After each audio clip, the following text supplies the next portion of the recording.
Hello all and welcome to మన food cravings. మన అందరి ఫుడ్ క్రేవింగ్స్ కోసం పెట్టిందే ఈ channel. So today I'm craving for some yummy yummy mutton chops. So ఈ రెసిపీ వచ్చేసి మన అమ్మమ్మలు నానమ్మలు నాటి రెసిపీ అన్నమాట. చాలా టేస్టీగా చాలా యమ్మీగా ఉంటుంది. సో పక్కా ట్రై చేయాల్సిన రెసిపీ ఇది. సో దీనికోసం మనకు కావాల్సిన ఇంగ్రీడియంట్స్: ఉప్పు, పసుపు, కారం, అల్లం వెల్లుల్లి పేస్ట్, గరం మసాలా, జీలకర్ర పొడి, ధనియాల పొడి, పల్లీలు, జీడిపప్పు, పుదీనా, కొత్తిమీర, కరివేపాకు, ఆనియన్ అండ్ పచ్చిమిర్చి పేస్ట్, పెరుగు, నిమ్మకాయ and mutton chops. So 750 grams mutton chops నేను నీట్గా క్లీన్ చేసి పెట్టుకున్నా. సో ఇప్పుడు అందులోకి పసుపు, ఉప్పు ఒక 2 టేబుల్ స్పూన్స్ వరకు వేస్తున్నాను. ఇది టేస్ట్కి తగ్గట్టు మనం వేసుకోవచ్చు. నెక్స్ట్ అల్లం వెల్లుల్లి పేస్ట్ నేను ఒక పెద్ద 2 టేబుల్ స్పూన్స్ వేసాను. బికాస్ నాకు నీసు వాసన అనేది రాకుండా ఉండాలి అండ్ నాకు స్పైసీగా ఇష్టం కాబట్టి. సో నేను ఇక్కడ 2 టేబుల్ స్పూన్స్ వరకు వేసాను. నెక్స్ట్ ధనియాల పొడి ఒక 2 టేబుల్ స్పూన్స్. మీకు మసాలా అంతగా వద్దు అనుకుంటే తగ్గించుకోవచ్చు. But my suggestion is non వెజ్లో ఈ మాత్రం ఉంటేనే టేస్ట్ బాగుంటుంది. నెక్స్ట్ 1 టీ స్పూన్ వరకు జీలకర్ర పొడి వేసుకుంటున్నాను. నెక్స్ట్ కారం ఒక 3 టేబుల్ స్పూన్స్ వరకు వేసుకుంటున్నాను. ఇది మనం తర్వాత కావాలంటే అడ్జస్ట్ చేసుకోవచ్చు. బట్ మ్యారినేషన్లో వేస్తే పీస్కి ఇంకా బాగా పడుతుంది. దెన్ గరం మసాలా ఒక 1.5 టీ స్పూన్ వరకు వేసుకుంటున్నాను. నెక్స్ట్ పెరుగు వచ్చేసి ఆల్మోస్ట్ ఒక 3/4 కప్ వరకు వేసుకుంటున్నాను అనమాట. సో మన 750 గ్రామ్స్ మటన్కి ఒక 3/4 కప్ పెరుగు పడుతుంది అనమాట. సో అదే ఇక్కడ నేను యాడ్ చేసేస్తున్నాను.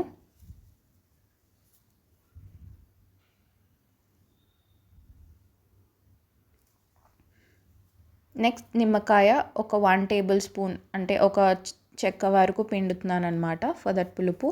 సో ఇవన్నీ బాగా మసాజ్ చేస్తూ మిక్స్ చేసి మనం ఒక 20 మినిట్స్ వరకు రెస్ట్ చేసుకోవాలి. మీకు ఇంకా ఎక్కువ టైం ఉంటే 30 మినిట్స్ ఆర్ 1 అవర్ వరకు కూడా రెస్ట్ చేసుకోవచ్చు. బట్ మినిమం 20 మినిట్స్ అనమాట. సో దట్ ఈ మసాలాస్ అన్నీ మన పీస్కి బాగా పడతాయి. నెక్స్ట్ మనం ఆనియన్ పేస్ట్ మ్యారినేషన్ చేసుకుందాం. ఇవి కూడా సేమ్ ఇంగ్రీడియంట్స్ మనం మటన్లో యాడ్ చేసినవే, లైక్ ఉప్పు, పసుపు, కారం, అల్లం వెల్లుల్లి పేస్ట్, ధనియాల పొడి, జీలకర్ర పొడి అండ్ మన గరం మసాలా. సో ఇది కూడా బాగా మిక్స్ చేసుకొని మనం ఒక 20 మినిట్స్ వరకు పక్కన పెడితే టేస్ట్ ఇంకా చాలా బాగుంటుంది అనమాట. సో నేను ఇక్కడ అది మిక్స్ చేసేసి పక్కన పెట్టేసాను. సో ఆఫ్టర్ 20 మినిట్స్ నేను ఒక ప్రెషర్ ప్యాన్ తీసుకున్నాను.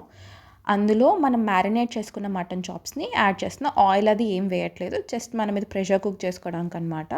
సో ఈ మటన్ చాప్స్ని వేసేసి విజిల్ పెట్టేస్తున్నా. మినిమం ఒక 3 to 4 విజిల్స్ అయితే పడుతుంది. ఒకవేళ మీ మటన్ ఇంకా సాఫ్ట్గా ఉంది అంటే మీరు తక్కువ విజిల్స్ పెట్టుకోవచ్చు. But suggestible is 3 to 4 whistles. But ఎక్కువ కుక్ చేసుకోకండి, అదర్వైజ్ అది పేస్ట్ అయిపోతుంది.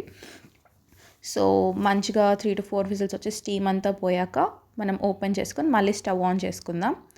స్టవ్ ఆన్ చేసుకొని మనకి వాటర్గా అనిపిస్తుంది కదా, ఇదంతా ఎగిరిపోయేంత వరకు బాగా మిక్స్ చేస్తూ కుక్ చేసుకుందాం. బట్ బీ కేర్ఫుల్, పీసెస్ మనకి పేస్ట్ అయిపోయే ఛాన్స్ ఉంటుంది. సో మెల్లగా మిక్స్ చేసుకుందాం వాటర్ అంతా పోయే వరకు.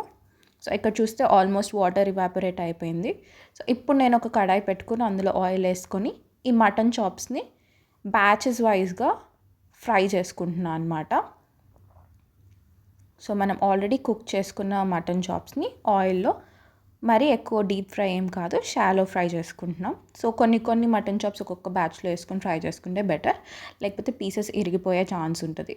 సో మీడియం ఫ్లేమ్లో ఇలాగా 2 సైడ్స్ ఫ్రై అయ్యేలాగా నేను ఇక్కడ ఫ్రై చేస్తున్నాను అనమాట. You can see the colour కదా, మంచి బ్రౌన్ కలర్ రావాలి మనకి, అప్పుడే టేస్ట్ బాగుంటుంది.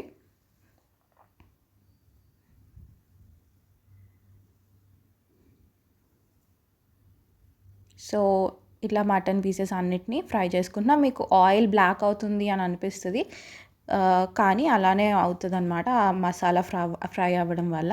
మీరు కావాలంటే డిస్కార్డ్ చేసేయచ్చు. సో నెక్స్ట్ నేను మళ్ళీ ప్రెషర్ ప్యాన్ పెట్టుకొని అందులో ఆయిల్ వేసుకొని మనం మ్యారినేట్ చేసుకున్న ఆనియన్ పేస్ట్ని ఫ్రై చేసుకోబోతున్నాను అనమాట. సో ఇక్కడ అందుకనే ప్యాన్ పెట్టి ఆయిల్ వేసి ఆనియన్ పేస్ట్ యాడ్ చేశాను. సో ఇది కూడా మనం మెల్లగా ఒక మీడియం ఫ్లేమ్లో పెట్టుకొని ఫ్రై చేసుకుందాం. ఇందులోనే ఇప్పుడు నేను కరివేపాకు యాడ్ చేశాను ఫర్ ద ఫ్లేవర్. దెన్ మనం ముందుగా ఫ్రై చేసి పెట్టుకున్న మటన్ చాప్స్ని ఆనియన్ కొంచెం ఫ్రై అయ్యాకనే వేసేసుకోవచ్చు. సో వేసుకుని బాగా మిక్స్ చేసుకుంటున్నాం. మెల్లగా మిక్స్ చేసుకొని మనం ఈ ఆనియన్ పేస్ట్ కూడా బ్రౌన్ అయ్యేంత వరకు కుక్ చేసుకుందాం. సో వన్స్ బ్రౌన్ అయ్యాక మనకి ఇలా ఉంటుంది అనమాట మన mutton chops and onion paste. తర్వాత నేను ఫ్రై చేసుకున్న పల్లీలు అండ్ జీడిపప్పు, ఇవి కంపల్సరీ అని కాదు, బట్ వేసుకుంటే టేస్ట్ చాలా బాగుంటుంది అనమాట. So don't skip it. And then coriander అంటే మన కొత్తిమీర కూడా యాడ్ చేసుకొని లైట్గా మిక్స్ చేసేసుకుంటే మన యమ్మీ యమ్మీ యమ్మీ మటన్ చాప్స్ రెడీ అనమాట. ఇది పక్క అథెంటిక్ స్టైల్. మా అమ్మమ్మని పక్కన పెట్టుకొని మరి మేము ఈ రెసిపీ ట్రై చేసాము. చాలా అంటే చాలా బాగుంది. మీరు పక్కా ట్రై చేయండి. Okay, I hope you like it.